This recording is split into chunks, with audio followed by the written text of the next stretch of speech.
Bonjour. Alors, Rabbi Yosef a posé une question hier, qui est une question très très judicieuse. Il dit donc ça, qu'est-ce qui sort de ce qu'on a dit hier, c'est que l'homme avant la faute, il ne pouvait avoir d'impact que positif sur la création et pas d'impact négatif, ce qui est quand même novateur. C'est pas du tout novateur, Rabbi Yosef. Je vais vous dire pourquoi c'est pas novateur. C'est très simple. L'homme, quand Dieu a créé l'homme, l'homme il avait que le bien en lui. Le mal existait dans le monde, mais il était symbolisé par le nachash, par le serpent. C'est-à-dire que le mal était extérieur à l'homme. Il était extérieur. Alors, donc tous les actes que l'homme devait faire, c'était des actes positifs. Le seul acte négatif qu'il aurait pu faire, c'est-à-dire, je m'excuse, qu'est-ce que l'homme pouvait faire? Que des actes positifs, c'est-à-dire que chaque acte que l'homme aurait pu faire avant la faute, c'était des actes positifs qui auraient créé un impact positif sur le monde. Ils auraient été mashlim la prière. Ils auraient, comment on dit mashlim? Ils ont été complétés, c'est pas complété, c'est plus que ça, c'est parfaire, ils auraient parfait la prière, rendu la création plus parfaite, pour être associé à Dieu dans cette création. La seule chose négative que l'homme il pouvait faire, donc c'était de faire rentrer le mal en lui. Et quand il fait rentrer le mal en lui, il limite son impact sur le monde, parce qu'il devient quelqu'un de limité. C'est pour ça qu'il va devenir mortel. Donc en réalité, c'est pas du tout novateur ce que je dis. On a toujours dit que le seul libre arbitre que l'homme avait je m'excuse, le seul libre arbitre que l'homme avait avant la faute, d'accord. Quel était ce libre arbitre? C'est de prendre du fruit défendu ou de ne pas prendre du fruit défendu. C'est tout. Mais donc, s'il ne prend pas du fruit défendu, il va rester bien, donc tout ce qu'il va faire c'est positif, ça va avoir un impact positif sur la création. Et s'il prend du fruit défendu, il va introduire le mal en lui, et à ce moment-là, il est aliéné au mal, d'une certaine façon, et il ne pourra plus avoir d'impact positif sur le monde. C'est déjà pas mal comme dégradation. D'accord? Mais l'homme, c'est pas Dieu. Vous êtes d'accord? Maintenant, l'homme, par ce mal-là, il peut détruire beaucoup de choses après avoir reçu le mal. C'est vrai, il peut détruire beaucoup de choses. Maintenant qu'il a le mal en lui, il peut détruire beaucoup de choses. C'est vrai avec ce mal-là. Mais c'est pas Dieu. Vous voyez, même Hitler, il a réussi à détruire, il a fait des catastrophes, mais il y a un moment où on l'a arrêté. Il s'est arrêté. Il l'a arrêté à un moment.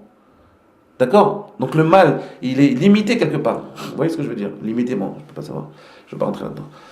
Écoutez bien, Youssef. Maintenant, ce qui m'intéresse, c'est comment on va. Moi, ce qui m'intéresse, c'est en réalité le tikkun, la réparation que Caïn voulait apporter. Caïn voulait rapporter le 50e jour, c'est le suivant. C'est-à-dire que maintenant, il faut tous les 50 jours. Maintenant, le 50e jour après la création, on veut amener un sacrifice. Caïn veut amener un sacrifice. Nous, on étudie la Torah. Donc, on nous dit qu'après la création du peuple juif qui s'est fait le jour de Shavuot, on va compter 50 jours et on va recevoir la Torah. Recevoir la Torah, si vous voulez, c'est paskazo amata, c'est-à-dire c'est sortir de la faute. La Torah, si vous voulez, c'est l'élixir de vie qui va nous permettre de nous détacher du mal. D'accord? En théorie, bien sûr, parce que comme on étudie la Torah dans le mal, avec le mal qu'on a en nous, alors on y arrive plus ou moins. Mais en réalité, il n'y a que la Torah qui va nous permettre de nous détacher du mal. D'accord? Comment on fait ça? C'est dans un système de 50 jours. C'est un système où chez Shetiamita, c'est comme l'Artecha, 6 jours tu vas travailler, le 7e jour, tu vas te réaliser. Comment l'homme il se réalise? Si vous voulez, le 7e jour, si vous voulez, c'est comme c'est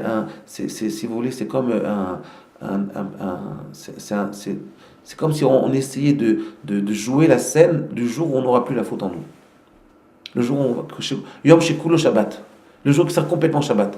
On va arriver à un jour qui sera complètement Shabbat, c'est-à-dire un jour où on ne sera plus soumis à l'aliénation du mal. On ne sera plus aliéné au mal. C'est-à-dire le mal se détachera de nous. Comment on fait pour se détacher du mal? Par l'étude de la Torah. C'est pour ça qu'il faut 50 jours, il faut passer dans un autre cycle. Mais maintenant, comment on fait ça? Écoutez, Rabbi Yosef. Comment on arrive à se détacher du mal? Alors, je vais vous dire par quoi. Rav Dessler, il en parle énormément. Par ce qu'on a le principe de changer la nekudat aprira. Il faut changer, il faut élever le point de libre arbitre. Voilà, je traduis mot à mot les termes de Rav Dessler. C'est-à-dire changer, élever le point du libre arbitre. Qu'est-ce que ça veut dire? Ça veut dire que, regardez, nous par exemple, Rabbi Yosef, c'est comme ça qu'on arrive à détacher le mal de nous. On y arrive petit à petit. Et ça ne peut marcher que par l'étude de la Torah. Comment on arrive, je vais vous dire. Vous, par exemple, vous êtes d'accord que vous avez du mal en vous, comme j'ai du mal en moi. Mais le mal qui est en vous, il n'est pas total. C'est-à-dire qu'il y a il y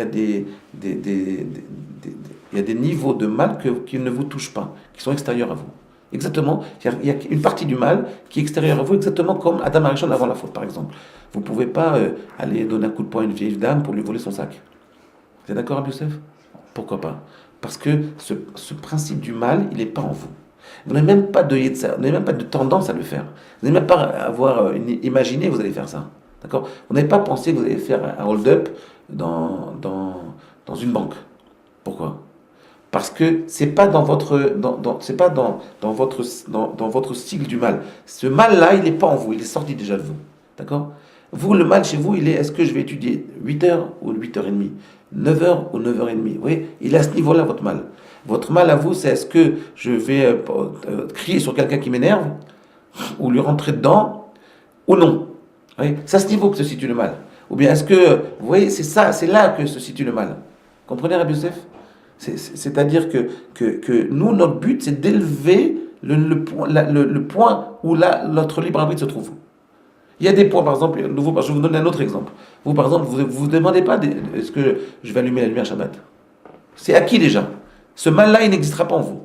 Votre question, est-ce que je vais étudier plus Shabbat ou pas plus Shabbat? Est-ce que je vais faire de la Shonara Shabbat ou je ne vais pas faire de la Shonara Shabbat? C'est ça notre point de libre arbitre chez nous. Donc vous avez compris qu'en réalité, il y a une grande partie du mal qui est déjà extérieure de vous. Vous êtes donc à ce niveau-là du mal. Ce mal-là, il est extérieur. Donc vous êtes à ce niveau-là. Vous êtes une partie de vous-même, elle est déjà avant la faute. Vous avez déjà réparé une partie de la faute. D'accord? Il y a des hommes qui ont leur libre arbitre, c'est tuer ou pas tuer. Alors ces hommes-là, ils sont encore complètement dans la faute. Complètement. Tout leur être. Vous voyez, c'est que par l'étude de la Torah que l'homme il peut s'élever et se détacher de plus en plus de toute matérialité.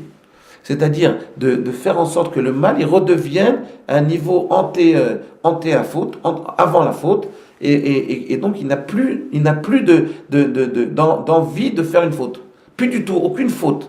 Quand on étudie la Torah, des fois pendant 4, 5 heures, 6 heures, sans affilée, regardez bien, essayez de le faire, vous allez voir, pendant un petit instant, on n'a plus envie de fauter.